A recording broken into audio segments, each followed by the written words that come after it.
ಶಕ್ತಿ ಯೋಜನೆ ಬಂದಿದ್ದೆ ತಡ ಬಸ್ಗಳೆಲ್ಲ ಹೌಸ್ಫುಲ್ ಆಗ್ಬಿಟ್ಟಿದೆ. ಇದು ಕಳ್ಳರಿಗೆ ವರದಾನ ಅನ್ನುವಂತೆ ಆಗ್ಬಿಟ್ಟಿದೆ. ಬಸ್ ನಿಲ್ದಾಣಗಳಲ್ಲಿ ಕಳ್ಳರ ಕಾಟ ಹೆಚ್ಚಾಗಿದ್ದು ಮೊಬೈಲ್ ಚಿನ್ನಾಭರಣ ಕಳ್ಳರ ಪಾಲಾಗ್ತಾ ಇದೆ. ಈ ಕುರಿತ ವರದಿ ಇಲ್ಲಿದೆ.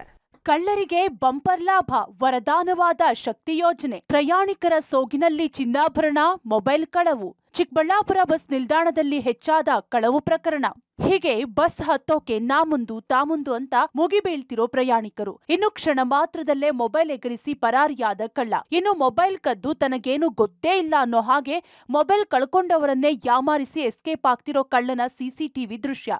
ಅಂದ ಹಾಗೆ ಈ ಘಟನೆ ನಡೆದಿದ್ದು ಚಿಕ್ಕಬಳ್ಳಾಪುರದ ಕೆಎಸ್ಆರ್ಟಿಸಿ ಬಸ್ ನಿಲ್ದಾಣದಲ್ಲಿ. ಹೌದು, ನೆನ್ನೆ ಶನಿವಾರ ವೀಕೆಂಡ್ ರಜೆ ಅಂತ ಕುಟುಂಬ ಸಮೇತ ಬೆಂಗಳೂರು ಮೂಲದ ಮಮತಾ ಎಂಬಾಕೆ ಮಗ ಹಾಗೂ ಸಂಬಂಧಿಕರೊಂದಿಗೆ ದೇವಾಲಯಗಳ ದರ್ಶನಕ್ಕೆ ಆಗಮಿಸಿದ್ರು. ಚಿಕ್ಕಬಳ್ಳಾಪುರದ ದೇವಸ್ಥಾನವೊಂದಕ್ಕೆ ಭೇಟಿ ನೀಡಿ ನಂತರ ವಾಪಸ್ ದೊಡ್ಡಬಳ್ಳಾಪುರದ ಘಾಟಿ ದೇವಸ್ಥಾನಕ್ಕೆ ತೆರಳಲು ದೊಡ್ಡಬಳ್ಳಾಪುರದ ಬಸ್ ಹತ್ತಲು ಮುಂದಾಗಿದ್ದಾರೆ. ಇನ್ನೇನು ಬಸ್ ಬಂತು ಅಂತ ತರಾತುರಿಯಲ್ಲಿ ಬಸ್ ಹತ್ತಲು ಮುಂದಾದಾಗ ಆಕೆಯ ಮಗನ ಜೇಬಲ್ಲಿದ್ದ 18,000 ರೂಪಾಯಿ ಮೌಲ್ಯದ ಮೊಬೈಲ್ ಅನ್ನ ಕಳ್ಳ ಎಗರಿಸಿದ್ದಾನೆ. ಹೀಗೆ ಪ್ರತಿದಿನವೂ ಮೊಬೈಲ್ ಸರ ಕಳವು ಪ್ರಕರಣಗಳು ನಡೆಯುತ್ತಲೇ ಇವೆ ಅಂತಾರೆ ಅಧಿಕಾರಿಗಳು.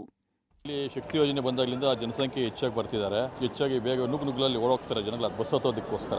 ಹೋದಾಗ ಈ ಕಳ್ಳರು ಕೈ ಚಳಕ ಅವಾಗೇ ತೋರಿಸೋದು ಹೆಚ್ಚಾಗಿ. ಅವಾಗ ಬಂದು ಬಸ್ಸಲ್ಲಿ ಹತ್ತಾಗ ಮೊಬೈಲ್ಗಳು ಕಳ್ತನ ಮಾಡೋದು ಮತ್ತೆ ಸರ ಕಳ್ತನ ಮಾಡೋದು ಈ ತರ ಹೆಚ್ಚಾಗಿ ನಡೀತಾ ಇದೆ. ಈ ನಡುವೆ ನಾವು ಲಾಸ್ಟ್ ಟೈಮ್ 2 ತಿಂಗಳಿಂದನೂ ಒಂದ್ಸರಿ ಇದೇ ತರ ಆಗಿತ್ತು. ನಾನು ಅವಾಗ ಕಳ್ಳರನ್ನ ಹಿಡ್ಕೊಟ್ಟಿದ್ದೆ. ನಾನೇ CC ಕ್ಯಾಮೆರಾ ಚೆಕ್ ಮಾಡಿ ಪೊಲೀಸ್ ಅವರಿಗೆ ಇನ್ಫಾರ್ಮೇಶನ್ ಕೊಟ್ಟು ಆಗ ಹಿಡ್ಕೊಟ್ಟಿದ್ದೆ ಅವರಿಗೆ, ಪೊಲೀಸ್ ಅವರಿಗೆ. ಮತ್ತೆ ಈಗ ಸ್ವಲ್ಪ ದಿವಸ ಆ ಥರ ಇರಲಿಲ್ಲ, ಕಡಿಮೆ ಆಗಿತ್ತು. ಮತ್ತೆ ಈಗ ರಿಪೀಟ್ ಆಗಿ ಮತ್ತೆ ಹೆಚ್ಚಾಗಿ ಕಳ್ತನಗಳಾಗ್ತಾ ಇದೆ. ಇತ್ತೀಚೆಗೆ ಮೊಬೈಲ್ ಕಳ್ತನ ಹೆಚ್ಚಾಗ್ತಾ ಇದೆ. ಇನ್ನು ಕಳ್ಳ ಜೇಬಿಗೆ ಕೈ ಹಾಕಿ ಮೊಬೈಲ್ ಎಗರಿಸಿದ್ದೇ ತಡ ಅನುಮಾನಗೊಂಡ ಯುವಕ ಮೊಬೈಲ್ ಅಂತ ಕಿರುಚಾಡಿ ಕಳ್ಳನಿಗಾಗಿ ಹುಡುಕಾಟ ನಡೆಸಿದ್ದಾರೆ. ಆದ್ರೆ ಐನಾತಿ ಕಳ್ಳ ಅವರನ್ನೇ ಯಾಮಾರಿಸಿ ತನಗೇನು ಗೊತ್ತೇ ಇಲ್ಲ ಅನ್ನೋ ಹಾಗೆ ಅಲ್ಲಿಂದ ಕಾಲ್ಕಿತ್ತಿದ್ದಾನೆ. ಇನ್ನು ಈ ದೃಶ್ಯ ಸಿಸಿಟಿವಿ ಕ್ಯಾಮೆರಾದಲ್ಲಿ ಸೆರೆಯಾಗಿದೆ. ಸಿಸಿಟಿವಿ ಪರಿಶೀಲಿಸಿದಾಗ ಆತನೇ ಕಳ್ಳ ಅನ್ನೋದು ಗೊತ್ತಾಗಿದೆ. ಪ್ರತಿದಿನ ಒಂದಲ್ಲ ಒಂದು ಮೊಬೈಲ್, ಚಿನ್ನಾಭರಣ ಕಳವು ಪ್ರಕರಣಗಳು ನಡೆಯುತ್ತಿದ್ದು ಪ್ರಯಾಣಿಕರು ಆತಂಕ ಪಡುವಂತಾಗಿದೆ.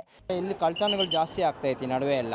ಎಲ್ಲಿ ಜನ ಜಾಸ್ತಿ ಇರ್ತಾರೋ ಅಲ್ಲಿ ಹೋಗ್ತಾರೆ, ಪ್ಯಾಸೆಂಜರ್ ತರ ಹೋಗ್ತಾರೆ, ಹತ್ತಾರೆ, ಅವ್ರ ಜೊತೆಯಲ್ಲೇ ಇದ್ಕೊಂಡು ಕಳ್ತನ ಮಾಡ್ಕೊಂಡು ಬರ್ತಾ ಇದ್ದಾರೆ. ಆ ಥರ ಜಾಸ್ತಿ ಆಗ್ತಾ ಐತಿ ಈ ನಡುವೆ ಎಲ್ಲ. ಫೋನ್ಗಳು ಕಳ್ತನ, ಪರ್ಸ್ಗಳು, ದುಡ್ಡು ಎಲ್ಲ ಹೋಗ್ತಾ ಇತ್ತು ಬಸ್ ಸ್ಟ್ಯಾಂಡಲ್ಲಿ. ಅದಕ್ಕೋಸ್ಕರ ಏನಾದರೂ ಒಂದು ಇದು ವ್ಯವಸ್ಥೆ ಮಾಡ್ಕೊಡ್ಬೇಕು. ಮಾಮೂಲಿ ಪ್ಯಾಸೆಂಜರ್ ಥರ ಬರ್ತಾರೆ ನಿಮ್ಮ ಜೊತೆಯಲ್ಲೇ ಚೆನ್ನಾಗಿ ಮಾತಾಡ್ಕೊಂಡಿದ್ದು ನಿಮ್ಮ ಹತ್ರನೇ ಎತ್ತಾಕ್ತಾರೆ. ಇವಾಗ ಜನ ಹೆವಿ ಇದ್ದಾಗ ಏನು ಗೊತ್ತಾಗಲ್ಲ, ಪಕ್ಕದಲ್ಲಿ ಏನಾಗುತ್ತೆ ಏನು ಅಂತ ಯಾರಿಗೂ ಗೊತ್ತಾಗಲ್ಲ.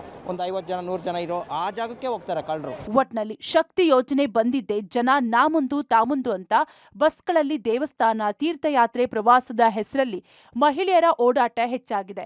ಇದೇ ಕಳ್ಳರ ಬಂಡವಾಳವಾಗ್ತಿದೆ. Madhukrishna, public TV, Chikkaballapur.